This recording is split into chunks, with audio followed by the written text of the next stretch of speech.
You can't see, but Justin's not wearing any pants underneath that fucking desk. Wait, don't get a big head, Benji. I never wear pants. Yeah, no. What's up, guys? Our guest tonight is a highly decorated Brazilian Jiu-Jitsu competitor. He's a black belt out in California under Kyle Terra.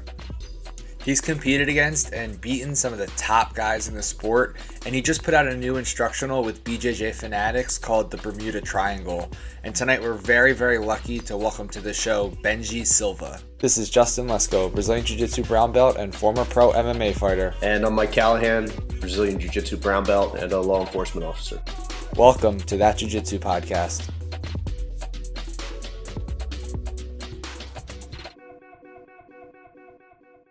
Hey, Benji, how are you? Benji, what's up, man? What's going on, guys? How are you guys?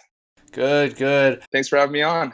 Yeah, absolutely, absolutely. Benji, I think you are officially the first NoGi world champion we've ever had on the show. So, oh wow, yeah, I can print you out a certificate or something if you want to mail it to you. Yeah, we'll get you over one. Yeah, I love that. I'll put it up on the mantle. You know what I mean? So, Benji, can you just give us a little bit of backstory for anyone who may not be too familiar with you, how you got started training in jiu-jitsu? Absolutely.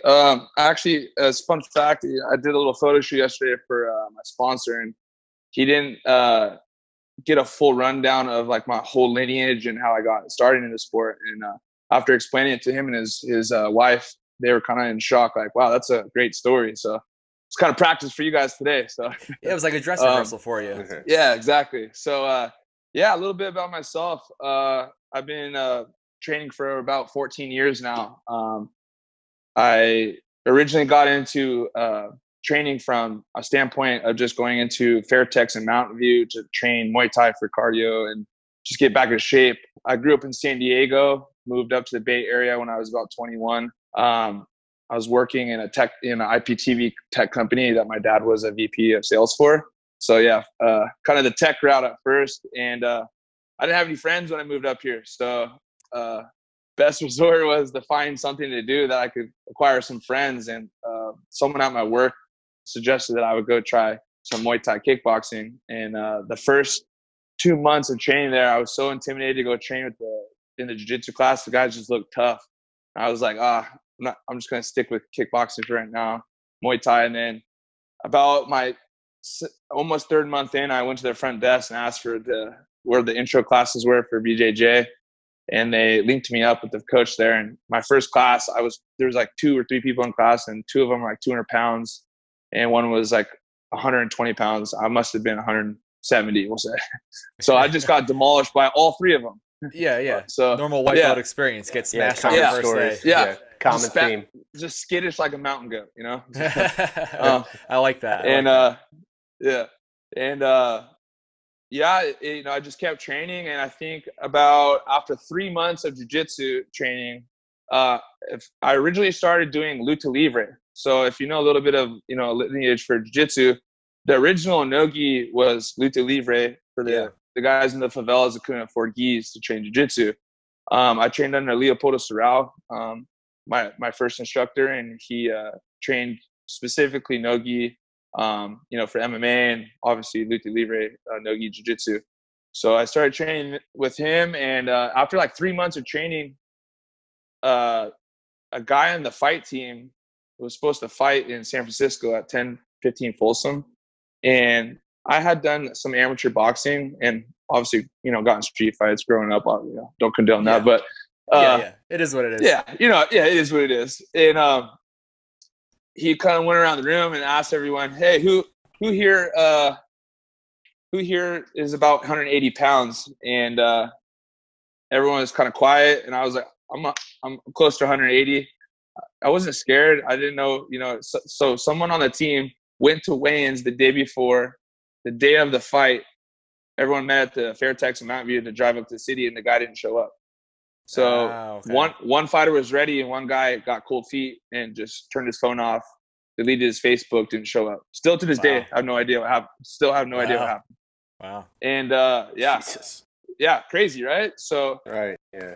That doesn't look good on promotions, doesn't look good on the coaching staff. And my Brazilian coach at the time was like kind of panicking, and I was like, hey, I'll do it. And yeah, I'll take one for the team. Yeah, and he kind of like, everyone looked at me like, you are the worst person here to take this. And sure enough, he sat next to me. I'll never forget. He sat next to me on the bench, when away from everyone. He's like, hey, you don't have to do this. I respect you enough, the fact that you stood up to want to do it. You don't have to do this. And I was like, no, I'll do it. I don't have nothing else to do on a Friday night. I don't have any friends really. So that's great. Why not? So we start driving up to the city, and I'm with my old training partner, Brandon Korea, and he looks over to me and he's like, oh man, like, you're tough as nails, man. You got a lot of heart. And I remember like, what in the hell am I doing? Like, driving up to the city, like trying to keep composure. And I ended up going there, and they exchanged to the promoter like what happened. So they wanted me to weigh in that day, so the other fight camp could see like what my weight was. Yeah, I weighed so you were like 200 pounds coming in. Right. So the weight was for welterweight. It was like 170. Right. I weighed in with a sweater on, shoes, and jeans. I barely hit 175. And the other fight camp was like, yeah, we'll take it. Like the guy was on 100 something, 80, 190 pounds probably. And I ended up being the main event, and I won by a split decision. I just came out, just guns blazing, just swinging. And every time like we got on the ground, I would just like try to grapple with what I knew, or hold him if he was in my guard until the ref stood us back up. But I ended up winning a split decision. And then I remember that night driving home, like, all right, I think I found what I really want to do in life. And, I've been growing up since a young age. I started doing, karate. My mom put me in there because of my ADHD. And it kind of never really thought that I would be like doing martial arts for a living. So, I drove home that night. I was just so stoked on like the experience and the rawness and like how pure it was and how alive I felt, in that moment. And yeah, absolutely. Money can't buy that. I'm a true fighter at heart, and I think I bring that to my style in jiu-jitsu as well. Like, I just like to scrap, so there's nothing better than that feeling of the ref raising your hands, right? Like, that's the best high in the world, is the ref saying you won. So we fast forward a little bit on that. I fought for about 4.5, 5 years. I have an 8-2 record for amateur MMA. And then my last fight, I was training with Gilbert Melendez and Jake Shields at El Nino Training Center. And my last fight, I was training a little bit at Kyle's. My coach wasn't really too good with the gi, but I'd started doing reverse de la Hiva, and the first Kyle Terra technique he posted on YouTube was a reverse de la Hiva technique. And when my coach reopened a gym, or left Fairtex and opened a gym, he started having gi classes. So I was like stoked to put on a gi for the first time. But I had a lot of stuff to catch up on from a no-gi standpoint to a gi standpoint of a blue belt, right? So I started going on YouTube, and I found this little guy who's doing all this crazy inverted stuff, and I started drilling it with one of my teammates, and my coach caught me doing it, and he's like, where the hell did you learn this? And I was like, this guy named Kyle Terra or something like that. And he's like, Kyle Terra? I mean, I've known him since I was a blue belt, and like calls him on the phone somehow and says that, one of my students was doing the technique you saw. And Kyle had just opened his gym in San Jose. And my coach, Leo, took me over to a competition training where mostly all black belts only in the competition training at that time period. And maybe 2 blue belts that Kyle had that were like decent, which are two of my best friends now. And I just kept my head down, and I started going to comp training over at Kyle's for gi to get up to par with like the competition scene on gi. And a little bit after that, I had a fight at Kezar Pavilion, and I was in the Palo Alto Post. This will kind of like bring it back full circle a little bit. I was in a newspaper article for like 2-3 pages, and my boss at the time, which is my other job as a personal trainer, contacted me on Facebook and wanted me to come in and teach his kickboxing program in Palo Alto. So I met up with him. He kind of hired me on the spot, and I've been working for him for 13 years since. And he got me, paid for all my certs as a personal trainer, got me moving and grooving to make a living besides just doing Brazilian Jiu-Jitsu or fighting to make ends meet and kind of work around my schedule in my life. So, is there any plans to go back to MMA? You have any more desire to go back and fight again, or are you just focused on purely jiu-jitsu now? Kind of because of how the world is a little bit right now. I've been helping with a couple Bellator fighters, Gaston Bolaños, Adam Piccolotti, and a bunch of others over at CSA helping with their jiu-jitsu. I've been sparring a little bit again during this quarantine, so that'll always be there. They definitely joke around like, "Hey, we should get you a fight. Let's, get you on Bellator. Let's get you let's fight Dylan Danis, all that jazz." Yeah. So, please. Hey, I'm just saying. Yeah, please. Okay, I'll take a catch weight all day. So, it is what Somebody it is. Yeah. Please shut that guy's mouth.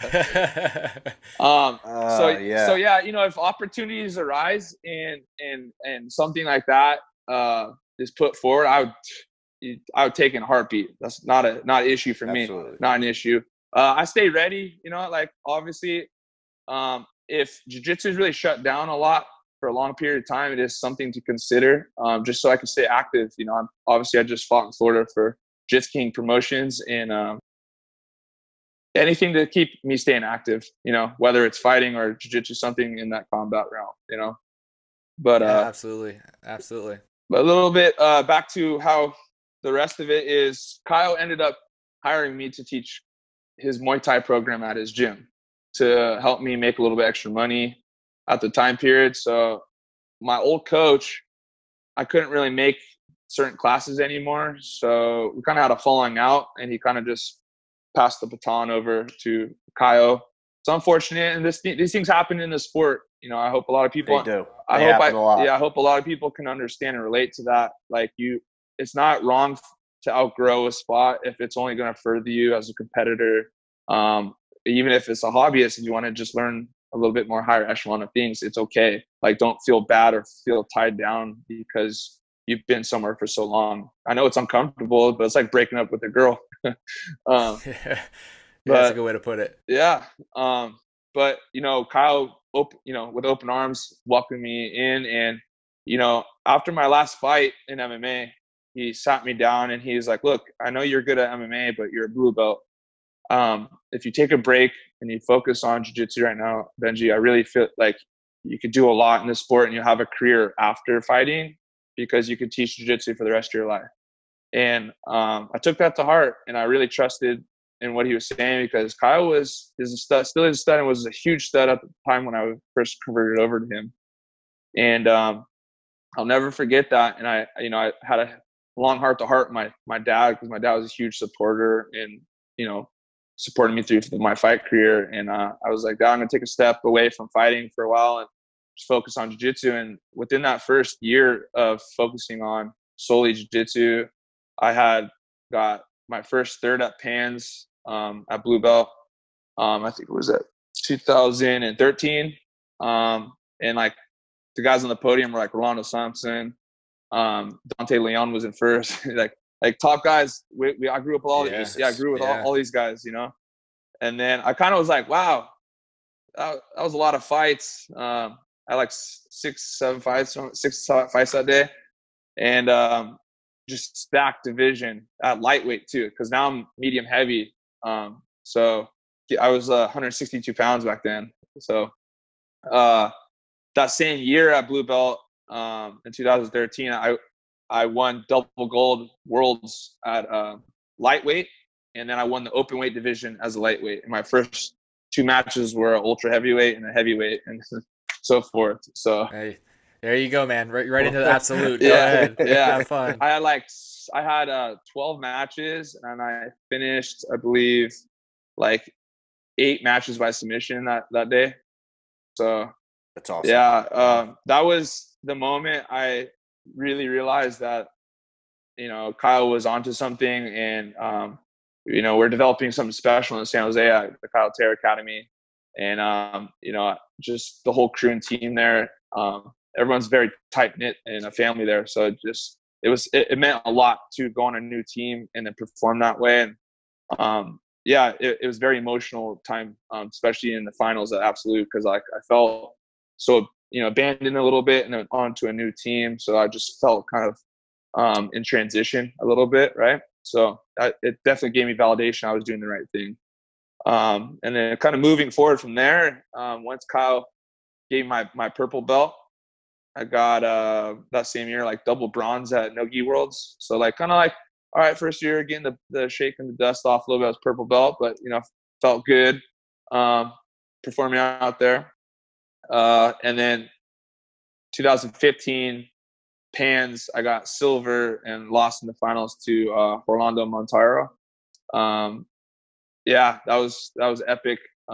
John Combs it was in third and a bunch of other guys. Yes, just stacked guys every time those guys are fucking monsters. It's an impressive. It's an impressive group. Yeah. John Combs, you already know you're out there, but we 1-1. But that year, I got him back for him beating me at World Pro. So, and American Nationals got gold in absolute, gold in division the same year, and pretty much moved forward into brown belt. Big year for me, I would say. Even though my 2 world titles and NoGi, that was like a phenomenal moment. A little shed light on my actual first gold at Pans, because I obviously, as I talked about it, I've got like third and then silver. I just felt like almost there. Yeah. And finally in 2017 at brown belt, medium heavy, me and one of my teammates and one of my good friends, he basically Hudson Mateus, that's on my team. He's top black belt obviously in the world right now. Hudson, he went out there and just destroyed honestly everybody in like 30 seconds to a minute. You guys have seen his arm bars. They're just unbelievable. Yeah. Training with them is like my whole camp, I was training with Yuri and Hudson the whole camp. So imagine how that goes in your mindset. I was just getting wrecked. Yeah. Right. So I'm going into Pans thinking, how am I going to, I didn't even get to be successful in camp. I was just getting beat up the whole time. Little do you realize it's because you're rolling with monsters every single day. Like, right. Your worst day on the mat is still better than the people you're going against who they're training against every day. Yeah. And I felt it. I just started my passing started to open up. I was known for a lot of my guard play earlier on in my career. And I started opening up a little bit more of my passing and kind of actually developing my game and like how I'm being comfortable on top or bottom or just any of the positions that I end up in. And Hudson was just like flying through people, and I was fighting, submitted the first or points first one, submitted the next 2. And as soon as I would finish the quarterfinals match, Hudson comes over to me, and his friend from Brazil was about to fight in the quarterfinals with one of the coaches at Cobra Kai in Vegas. Can't think of his name right now. Shane Shapiro, I think. I think he's a D2 wrestler, I want to believe. I don't want to butcher it. Maybe D1, don't want to disrespect, but we'll assume D1 until we're corrected. That way no one gets upset. But all I know is Hudson's like, hey, this is my friend from Brazil. He's good. He's going to win this match. You're going to pull guard on him. I was like, okay. And he's like, and we go to finals, we'll close this division out. I was like, okay, cool.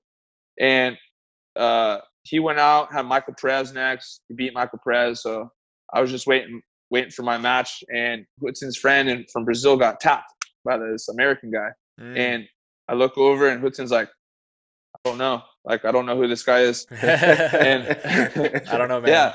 And so now I'm like, I don't know who this guy is. He doesn't know who he is. And I go out there and I don't know, like, I didn't know he's a wrestler. He's short and stocky. And he just like took me down right off the get. I scrambled. And we were in exchange standing up again. He took me down again, like 4 points, like right off the get. And then I swept him, got like 2 points. Then he manhandled me again, took me out of bounds. And when we went out of bounds, we were like scrambling. And then as the ref's like trying to stop it, I just remember him like getting on my back, locking in a choke. And we were like way out of bounds. And the ref was like saying, pedal. And then I was like, fuck it, I'm gonna go to sleep. Like, I don't care. Like, whatever. Yeah. Right. Like, I was trying to defend. Who cares at this point? And then like I just closed my eyes, like trying to defend. And then all of a sudden, like the ref was like telling us to get up, and because as soon as we went out, I didn't know if I went to sleep or not. So as soon as we went back to the center, I'm like tying my belt. I'm thinking it's over with, and the ref's like about to go like this. Yeah, go. And I had to register right then and there. I was like, wake the fuck up, dude. Like, you're still in this. And right away, like, I started standing and like trying to like head snap the guy, and he was kind of smiling at me, like appreciating I was trying to wrestle with him.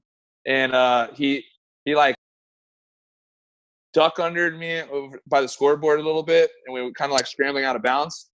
And like a Hail Mary like stepped over at the last second because he was trying to get side control, but I was like framing him. I like jumped my leg over and grabbed a toe hold at the last second and popped his foot.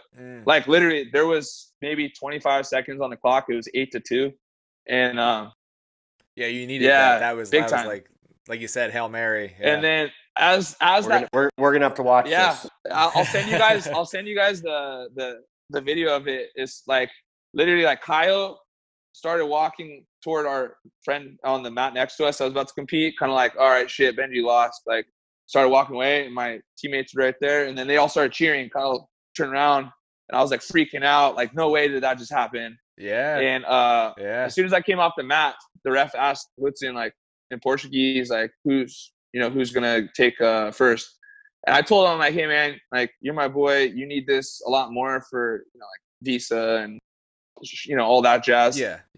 We're boys. So I was like, hey man, like, you deserve this. Like, don't worry about it. And he said something in Portuguese, and when we went out there, the ref raised my hand.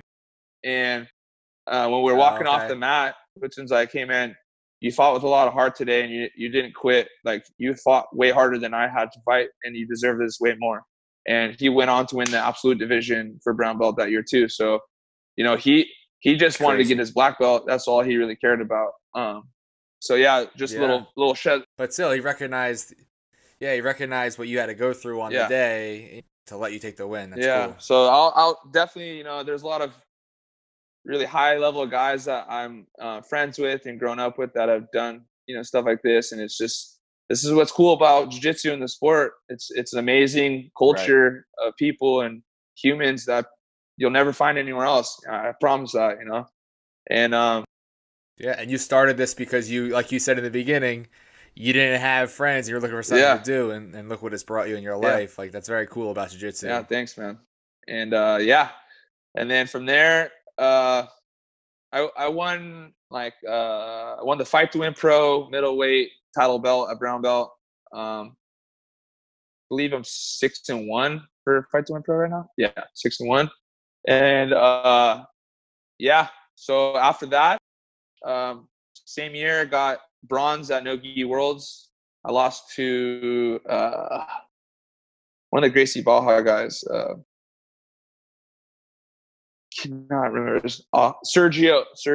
I don't know how to say his last name. Lost to him. We run into that a lot with I don't know how to say his last name in jiu-jitsu. We run into there's a lot of those guys. Good guy. There's a lot of those guys. And finally, leading on to what happened for 2019 NoGi Worlds, I was training hard with Mason and Yuri for ADCC. Both of Yuri's ADCC camps, I trained a lot with them. But then, Mason joined our team, and, he's my boy. Like, he's like my long lost brother. And we beat the shit out of each other on the regular. And, we went out there, and, it was, I really wanted to make a statement at black belt, and I had a Baby Monster in my division, and Mason fought Baby Monster first match at ADCC, and it was, he won, but it was a good match. And I remember as soon as I got to that match at NoGi Worlds at black belt, my first year at black belt, it was the semifinals match. Kyle and one of my other teammates came over, and they're like, "Hey man, like, be smart, like, don't like, just get your points, try to settle." And I'm like, man, like, what are you guys worried about? This guy is just the Brazilian version of me. I'm crazy as fuck too. Like, I'm gonna go out there and I'm gonna put on a show because that's all I know. And I kept trying to just telling myself that in the bullpen. Some people see me warming up. I'm talking to myself, visualizing, and just hyping myself up because I don't need myself. That's all I really care about. I can motivate myself out there. And as soon as I went out there, I just pushed the pace. I got in and I bullied him because he bullies a lot of people. Like even at Just King, I knew if I was going to fight him at Just King at all, I was going to pull the same approach. You're going to bully a bully. That's it. And I saw a lot of holes in and mistakes in his first match that he got arm dragged with, and I hit him with that, put him down, but he's a scrambly caveman, and then I suplexed him right over the top of me on his head. Thought I killed the man. And but like, listen, you gotta do what you gotta do. Is this baby monster that you're talking about? Yeah, he's a fucking animal, I'll send you guys dude. I'll send you guys that fight.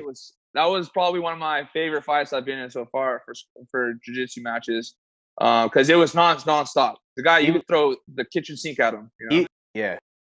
He was actually out our way for one of the fight to wins. He came out to Philly and fought in one of the fight to wins out here, and it was the first time I saw him in person. Like I'd seen him on Flow and everything before, but he ended up losing a decision there. But he's he's a wild man, like you said. He's literally like. As soon as I got behind him and I suplexed him, like I bent him over and slammed him, I was like, oh, that definitely knocked him out for sure. Because I just thought power clean, right up top of me. And as soon as I landed, I was like halfway with one hook in, and I look to my right, and Mason tells the story way better than I do. But I look up, and the only motherfucker face I see is Mason laughing, going, oh my God. Like I just see him laughing that I just suplexed Baby Monster, and I was trying not to laugh, and you can see in the video I smile because I look up at Mason like and then I took his back, but then he's like, put your other hook in, and then like out of nowhere like Cyborg or someone started yelling at Baby Monster, and he like woke up the dead, and he just started freaking out, and I was like trying to put my hook in, and he ended up in my closed guard. And that's a hell of a name to have on your resume, man. That's super impressive. I was impressed with that. Especially as my first year at Blackballed, I was super stoked on that because, a lot of people, they get intimidated by like people who have names as a sport in the sport. But like I've grown up, fortunately, at Kyle's where these big name guys have been coming into our gyms. Kyle's gym was like an airport terminal for like top guys for so long. We used to have camps like Langelo and Caprito and all these top guys would come in from Soul Fighter, just different echelons of gyms and environment. And, I just knew one day I'm going to be scrapping with these guys. So I'm not going to really like idolize them too much. Right. I need to just respect them and go out there and perform the way I need to do, It's kind of hard to get psyched out at these competitions when you look at the resumes of the guys that you're training with on a daily basis, right? Like you're getting tougher matches for the most part in the training room than these guys are capable of giving you on the mats there. You're training with absolute monsters over there. So that's a huge benefit. Big for facts. You, I was actually just talking, I hooked up and got to hang out with a couple guys from the Daisy Fresh crew. And JB, I was telling him yesterday, I get more nervous going to practice. Like I get more nervous going to practice because A, it's hot. Kyle does, like this guy was maniac, turn on the heater with like 100-degree weather outside and then be like, oh, we're gonna make it hot and humid in the room so you guys can emulate what it feels like in a competition. And you're like, but it's 100 outside. But just open the doors. That's all you gotta do is just open the doors. But that's how it should be. You should be nervous going to practice because the uncertainty of practice should scare you so that when you're in competition, it's a walk in the park, like nothing you've never seen before. I think like for me, you always respected Kyle as a coach, and as a competitor, but it really wasn't until I watched that documentary on Mikey when they kind of dived into him as a coach, and it's like it peels back a whole nother like layer of things. Like you have, Mikey who's sitting there, 3-time world champ, or maybe he was a 2-time world champ at the time. But he was just saying, he's like, as good as I am, I'm at the the pinnacle almost, and this guy is still able to break down my game and show me what needs to be. Like that's uber impressive for a coach to be able to do that. So Yeah, it was We great to see. we like to refer to him as like the Einstein of Jiu-Jitsu. Yeah. He's very like dialed in. I mean, I came back from Florida, um, through the whole quarantine thing, from traveling, and then once I got cleared to go back to training, um, the first thing he did was address like how I got caught in a heel hook from Taza. Like I was like, I don't know, like how I could base without this happening. Even though Taza, shout out to Taza, good man, showed me what he did to me, and he's a great guy. Showed me how to do it and what he did to me. So, but Kyle just kind of addressing like where my feet should be like immediately. So he's quick to like give you the answer, the keys to like what went wrong. Where some coaches are like, oh, next time, champ.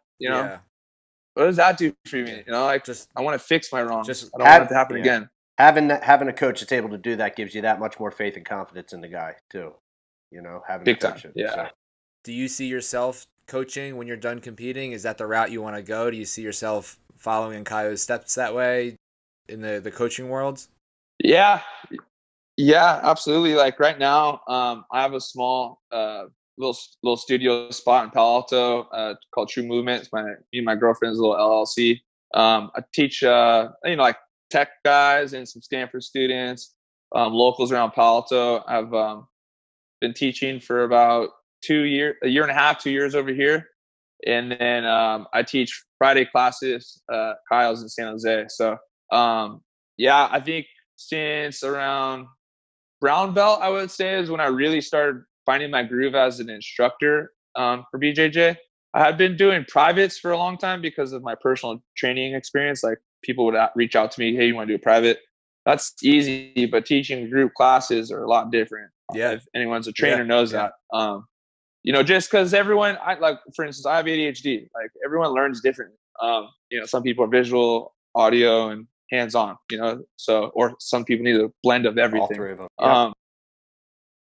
And so I wanted to stand out a little bit and compared to a lot of the other coaches and make my class fun, but also like bond the students, not just like, all right, hard class and see you later. No, I want to know my students' names. I want to check in on them and give them the best service as possible, because you never know who you're going to impact. This stuff changed my life so much that I just want to be able to do justice and service to the community as much as possible to give back. Absolutely. Awesome. Absolutely.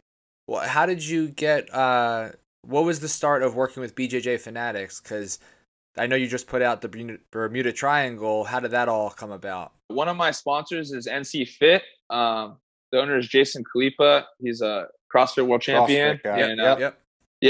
He's one of my really good friends, and he trains jiu-jitsu. Guy's a purple belt, and let the world know he's a solid purple belt. He's not bought. He earned that in full for sure. I believe it. So he Bernardo and him, or Michael and him, crossed paths. I don't know, something like that.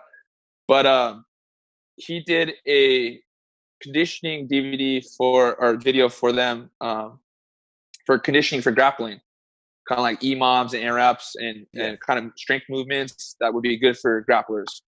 And if you haven't seen it, it's a great, very, very informative video. It gives so much insight and knowledge that is, worth a lot for the price, So, so I helped demo some of the stuff for him in the movements there. And he obviously, loved the guy. He's networking me with them and, kind of shouted me out as I'm doing the movements. This is Benji's black belt in jiu-jitsu, but he also does CrossFit. So kind of showing that, there are guys that are top level that do this stuff.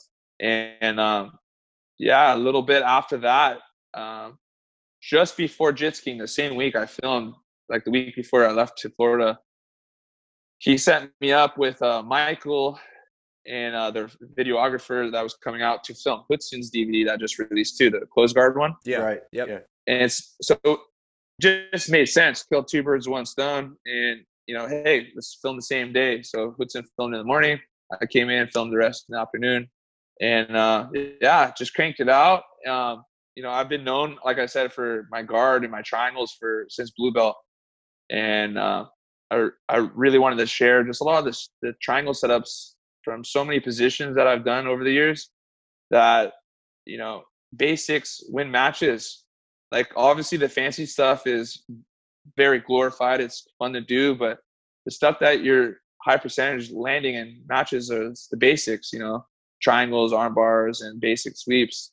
So I just wanted to kind of give a little flavor to the world of something a little less complex to all the stuff we're seeing right now, to just like some fun transitions to moves that are basics and good fundamental foundations for jiu-jitsu.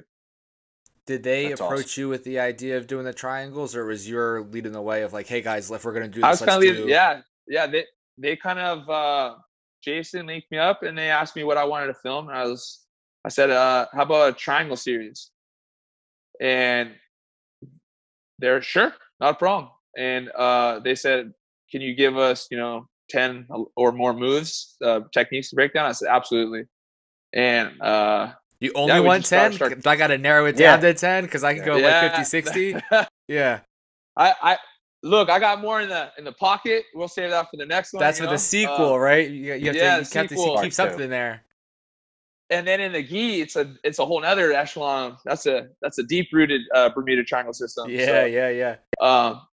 but yeah, I thought it was funny because when they approached me about it, I was like, well, what do you want to call the title? I was like, Bermuda Triangle, and the filmer started laughing. He's like, that's good. Yeah, that is And good. I was like, well, let's be honest. Everything disappears in Bermuda Triangle. There's chaos in there. You don't know how to get. You can't get out, right? So just most time you get stuck in a triangle. It's not always. You're not always getting out. So It's just a a good little name. fun name to throw on that. It's Yeah, a a little good name. clickbaity, but it's good. Yeah.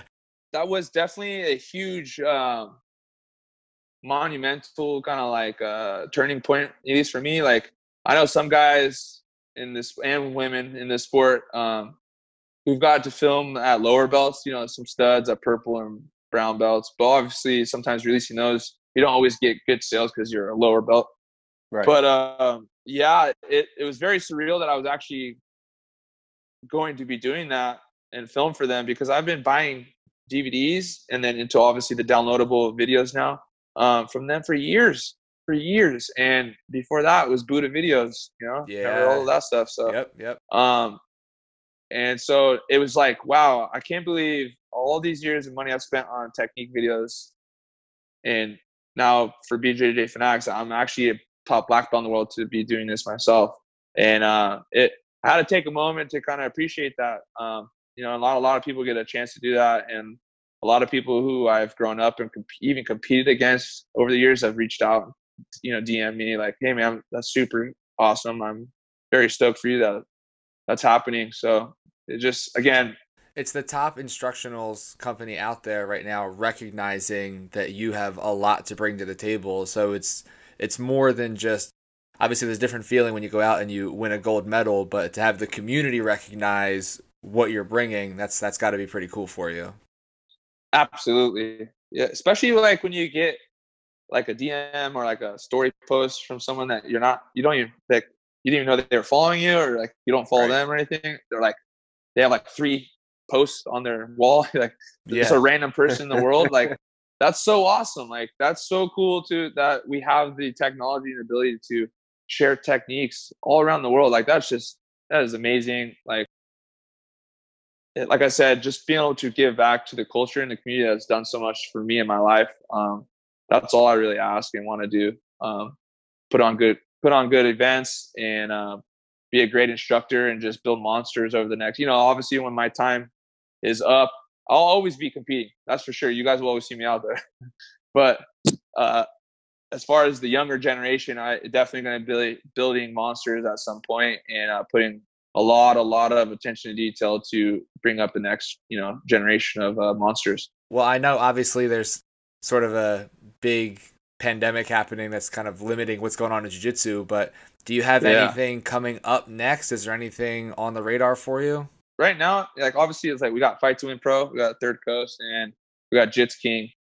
And then Submission Underground. I was trying to get on the Submission Underground with Mason when he's fighting Craig Jones in a week.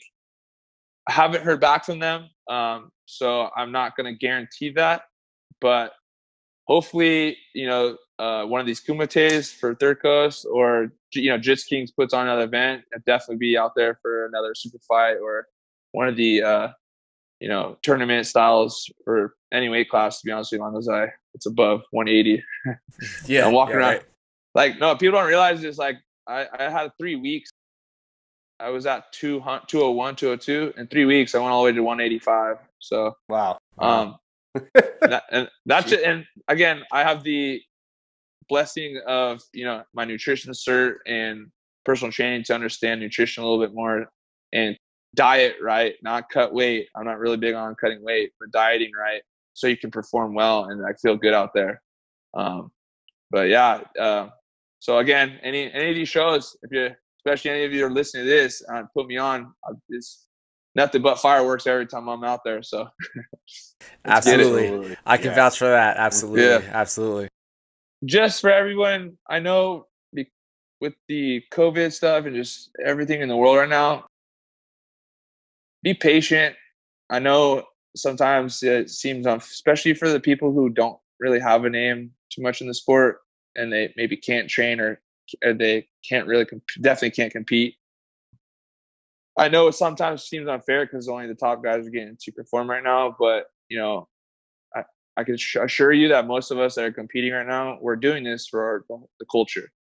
Like win or lose out there, we're just trying to give you guys some normalcy, to tune into Flow Grappling, to feel like Friday or Saturday night is a normal, weekday or weekend event that we're used to seeing fights on.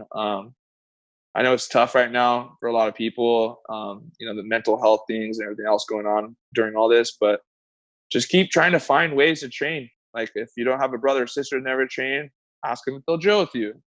If you don't have a drilling partner, buy one of those grappling dummies, make one. Like if you have the will to do it, find a way, just you gotta make it happen. I know it's tough, but you got to keep that passion and love alive, because it is hard, especially if some people have been doing this for so many years. Just stay positive. Hopefully all of us will be out of this in good time and back to training and having good roles with everybody. But I just want to let everyone know, like, I feel for every single man, woman, and child out there that trains jiu-jitsu. We're all in this together, and keep your head up, keep training. Even if it's doing solo drills is better than nothing, Well said. Well said. Yeah. If it wasn't already known, I think this podcast is just going to reinforce what a great ambassador to the sport you are, man. So I appreciate we're lucky to have guys like you in the sport, kind of advancing the mission of jiu-jitsu and setting a good example for people to look up to. Hey man, it's been my pleasure, and I really appreciate you guys reaching out to me to have me on here and tell a little bit of my story. So thank you. And like I said to you the other day, I always feel a little bit weird sending random messages on Instagram. It's like 2 a.m. like sliding into your DMs, playing with his belly button. Well, most time probably playing COD or something.